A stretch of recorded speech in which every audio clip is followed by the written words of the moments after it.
மதுரை மாட்டுத்தாவணியில் Bajaj 3 wheeler auto showroom ஒன்று open பண்ணியிருக்காங்க. அந்த ஷோரூமில் ஒரு சில வேலைகள்லாம் நம்ம பார்த்து கொடுத்தோம். அந்த கஸ்டமர் தீவிர பாண்டிசாமி பக்தர். பாண்டிசாமிக்கு முன்னாடி ஒரு போர்டு வைக்கணும், பாண்டிசாமிக்கு ஒரு சிலை மாதிரி இல்லை ஏதோ ஒன்று பண்ணணும், அந்த இடத்துல அவரை கும்பிட்டுட்டு தான் ஆட்டோ வாங்கிட்டு போகிறவங்க அவரை கும்பிட்டுட்டு போகணும். நானும் தினமும் உள்ளே வரும்போதும் வெளியே வீட்டுக்கு போகும்போது அவரை பார்த்துட்டு போகணும், ஏதோ ஒன்று பண்ணி கொடுங்க, சாமி அங்கே இருக்கணும், சாமி விக்கிரகம் வைக்கக்கூடாது, ஆனால் ரொம்ப தத்ரூபமாக இருக்கணும் அப்படின்னு சொல்லி கேட்டிருந்தாரு. கோவிலில் பார்த்த மாதிரியே இருக்கணும்னு சொல்லி கேட்டிருந்தாரு. சரி, சின்னதாக ஒரு சாமிக்கு ஒரு செட்டப் ரெடி பண்ணுவோம். உள்ள யூவியில் யூவி பேக் லைட்டு, இது ஒரு ஃப்ளெக்ஸ் போர்டு தான், அதுவே நல்ல குவாலிட்டியான ஃப்ளெக்ஸு, யூவி பேக் லைட்டுன்னு சொல்லி சொல்லுவோம். நல்ல குவாலிட்டியாக இருக்கும். ஒரு ஃப்ரேம் ரெடி பண்ணி அதுக்குள்ளே இந்த ஃப்ளெக்ஸ் போர்டை வச்சு உங்களுக்கு நல்லா பண்ணித்தரேன்னு சொல்லி சொன்னேன். அவருக்கு சுத்தமாக புரியல என்ன பண்ண போகிறோம்னு. அவர் சும்மாவே எது பண்ணாலும் அவருக்கு திருப்திப்பட மாட்டார். எல்லாம் ஃபஸ்ட்டு ரெடி பண்ணி ஃபிக்ஸ் பண்ணி முடிச்சாச்சு. முடிச்சதுக்கப்புறம் சொல்கிறாரு, இல்லை இந்த இடத்துல செக்யூரிட்டி ரூம் வருது, இங்கே வரக்கூடாது அப்படின்னு சொல்லிட்டாங்க. அப்புறம் எல்லாத்தையும் ரெடி பண்ணது எல்லாத்தையும் திரும்ப ரிமூவ் பண்ணிவிட்டு அவங்க செக்யூரிட்டி ரூம் எல்லாமே போட்டு முடிச்சிட்டாங்க. அதுக்கப்புறம் அந்த ரூமுக்கு மேலே தூக்கி அதை வச்சாச்சு.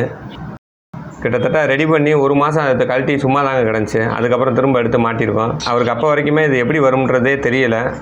எல்லாம் மாட்டி முடிச்சாச்சு. முடிச்சதுக்கப்புறம் லைட்டை எரிய விட்டு பார்த்தா சூப்பர் ரிசல்ட்டு. கஸ்டமரும் பயங்கர சந்தோஷங்க. அவர் இவ்வளோ எதிர்பார்க்கலன்ட்டார். நம்மளுக்கும் சந்தோஷமாக இருக்குது. இது முடிப்போம்னே நான் நினைக்கல, ஏன்னா ஒரே தடங்களாக இருந்துச்சு. நல்லபடியாக முடிச்சாச்சு. பார்க்கவே நிஜமாக பாண்டிசாமி தத்ரூபமாக அங்கே இருக்க மாதிரி ஒரு ஃபீல் இருந்துச்சு.